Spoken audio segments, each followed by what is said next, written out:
네, 코로나19 네 번째 재난지원금이 본격적으로 추진되고 있습니다만 앞선 회차들의 경우 집행 과정에서 여러 허점이 드러나기도 했습니다.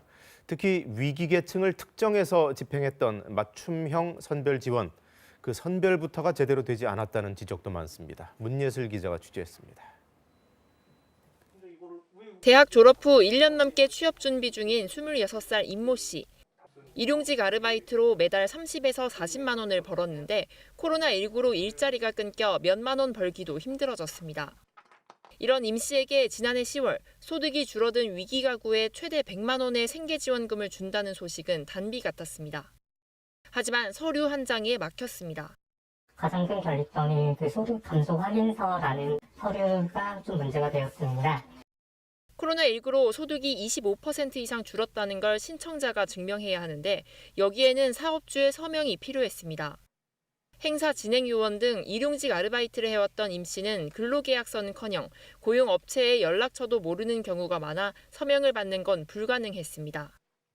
이게 임 씨만의 일이었을까요? 지난해 말 2차 긴급재난지원금 지급 당시 위기가구 생계지원금이 얼마나 집행됐는지 자료를 확보해 살펴봤습니다.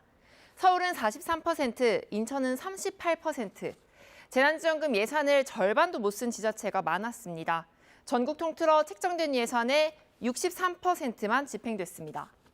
이 보건복지부는 2차 재난지원금 설계 당시 생계지원금이 필요한 위기 가구를 55만 가구로 추산했는데요.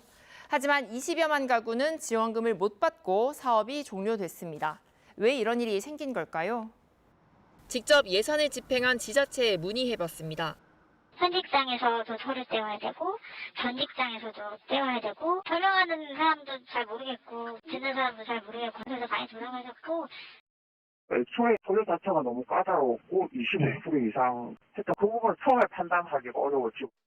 대상자를 선별하고 증명하기가 어려웠다는 겁니다. 정부도 이런 상황을 파악하고 신청 마감 나흘 전에야 조건을 완화했습니다. 소득이 1원이라도 줄었다면 신청할 수 있도록 하고 내야 할 증명 서류도 없앴습니다. 마감 기한도 2차례나 늘렸습니다. 하지만 뒤늦은 조건 완화 방침은 제대로 알려지지 않았고 결국 위기 가구에 지급돼야 할 1,200억 원은 정부 예산으로 남았습니다. KBS 뉴스 문예슬입니다.